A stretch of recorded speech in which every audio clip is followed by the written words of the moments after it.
Utilisez un grand pot de fleurs et une soucoupe pour créer un centre de table extérieur polyvalent. Un pot large et bas vous offrira plus de flexibilité. Commencez par percer des trous au centre du pot et de la soucoupe. Une mèche de 5 cm crée un trou idéal pour la plupart des parasols d'extérieur standard. Vous avez maintenant une pièce maîtresse parfaite pour votre table qui peut être utilisée de différentes façons.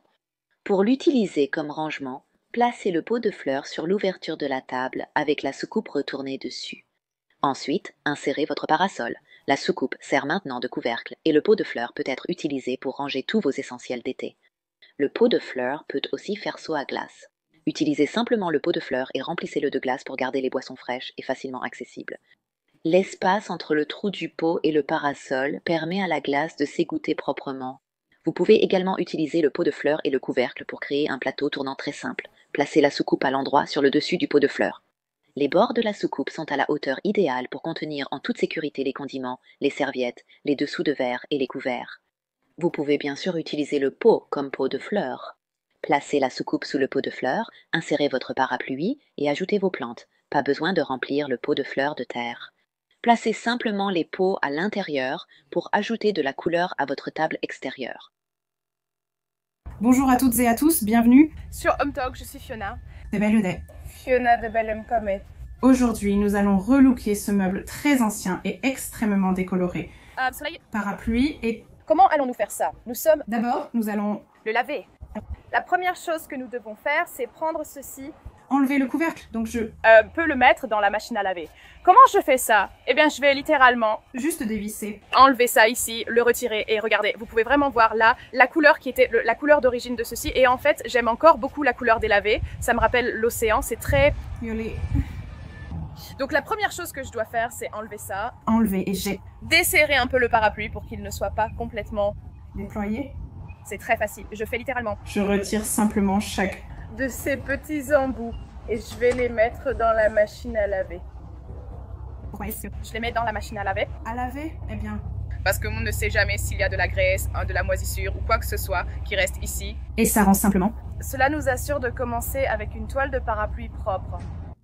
Donc j'ai lavé cette housse de parapluie. Je n'ai pas utilisé d'après-shampoing ni d'adoucissant dessus, car cela crée une couche à la surface.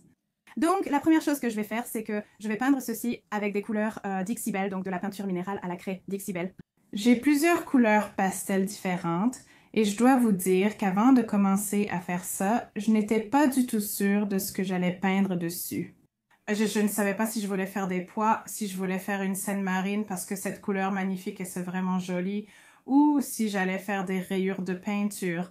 Je m'entraîne ici avec mes pois. Peindre des pois est facile, mais décorer tout un parapluie prend du temps, comme on le voit avec un seul pois. Je pense qu'en fait, ce que je vais faire, c'est utiliser ces pinceaux. Ce sont d'excellents pinceaux plats premium de 5 cm de chez Dixie Belle. Ils sont abordables et offrent une excellente couverture. Donc la première chose que je vais faire avec ça, c'est l'humidifier un peu pour que la peinture glisse mieux sur Maurice. Je vais juste humidifier ici et en fait, je vais aussi humidifier la surface de mon parapluie. Je prends cette peinture Dixie Belle, une peinture minérale à la craie couleur coton, que j'aime car le soleil va bien la cuire. Je pense que je vais littéralement juste faire une bande de peinture ici, comme ça tout simplement. On va commencer par celle-ci. Et j'aime vraiment la façon dont on obtient les extrémités. C'est un peu comme la peinture, ce qui est exactement ce que c'est. Voilà ma première couleur. Ensuite, j'utiliserai celle-ci. Rebel Yellow encore avec Dixie Belle Chalk Paint. Je vais simplement utiliser un mélange de jaune, rose, blanc et un bleu plus profond. Encore une fois, j'utilise un pinceau propre et fais pareil ici. Je vais tremper mon pinceau ici et ensuite je vais le faire de cette façon pour que vous puissiez voir.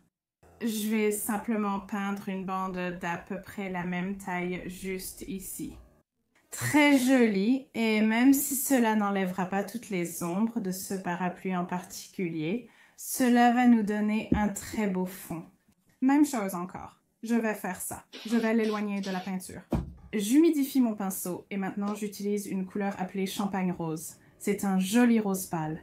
Je vais faire exactement la même chose ici et vous pouvez voir que la surface du parapluie est juste légèrement humide. Ça s'estompe juste un petit peu Et puis, pour la dernière couleur que je vais vous montrer tout de suite avant de continuer et de terminer l'ensemble, je vais utiliser cette couleur qui s'appelle Queue de sirène.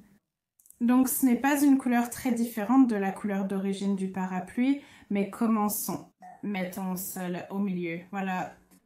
Vous voyez, ça ressort un peu plus ici et ça ne se fond pas complètement. Je vais continuer comme ça. Je vais sans doute prendre du blanc. Oups, il y en a un peu trop. La différence est visible ici. J'ai oublié de mettre un coup de spray ici. Donc, pas de peinture en spray, mais de l'eau vaporisée sur la surface, ce qui n'a pas adhéré aussi bien. Voilà, je vais probablement refaire une couche de blanc de ce côté. Laisse-moi juste mouiller cette surface et voilà. Je vais juste l'étaler par-dessus. Courbe. Tourne ça pour obtenir une belle finition de la peinture. Fais-le juste comme ça ici. Voilà. Donc, je vais continuer à peindre toutes les sections de ce parapluie. J'ai tout ça étalé sur ma table dans mon atelier, juste ici. Évidemment, vous pourriez faire ça dehors. Vous pourriez le faire sur la table du patio. Vous pourriez le faire sur l'herbe. J'ai choisi de le faire ici car c'est plus simple pour moi de recommencer.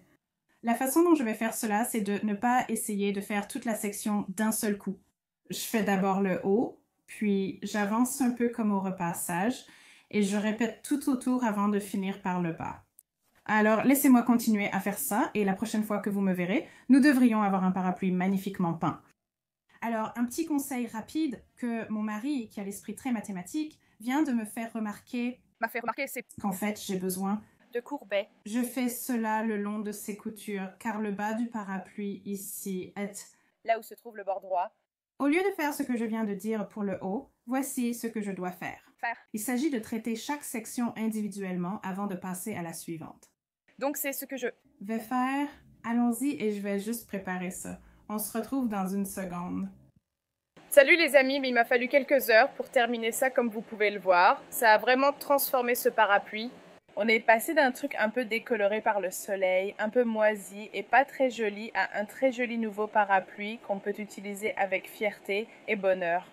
Je l'adore. J'ai juste remarqué en peignant et en vaporisant de l'eau qu'il n'est plus imperméable s'il l'a jamais été.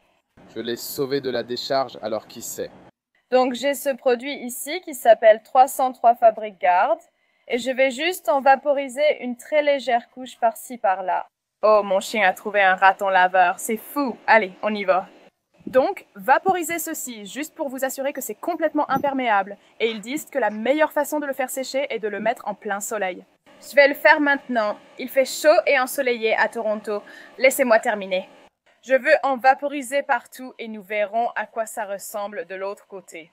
Comme vous pouvez le voir, vous obtenez cette belle lumière tachetée qui passe à travers lorsque le soleil brille sur ce parapluie. Donc, vous pouvez vraiment voir le motif des coupes de pinceau ici en dessous. J'aime beaucoup, c'est joli et agréable. Je ne savais pas à quoi ça ressemblerait vu d'en dessous, mais c'est réussi. J'espère que cela vous a plu. Je vais juste vous montrer une dernière chose. Je vais vous montrer à quoi ressemble le parapluie quand il est debout. Je vais faire ça tout de suite et ensuite vous pourrez aller peindre votre propre parapluie. Donc, une fois que le parapluie est fermé, vous obtenez en fait ce bel effet, ce joli motif qui le traverse. Il est vraiment joli ouvert, il est vraiment joli fermé. Sauvez-les de la décharge, tout le monde. C'est exactement ce que nous faisons ici sur Home Talk. J'espère que ce tutoriel vous a plu. Je suis Fiona Debelle et j'ai hâte de vous revoir ici sur Home Talk.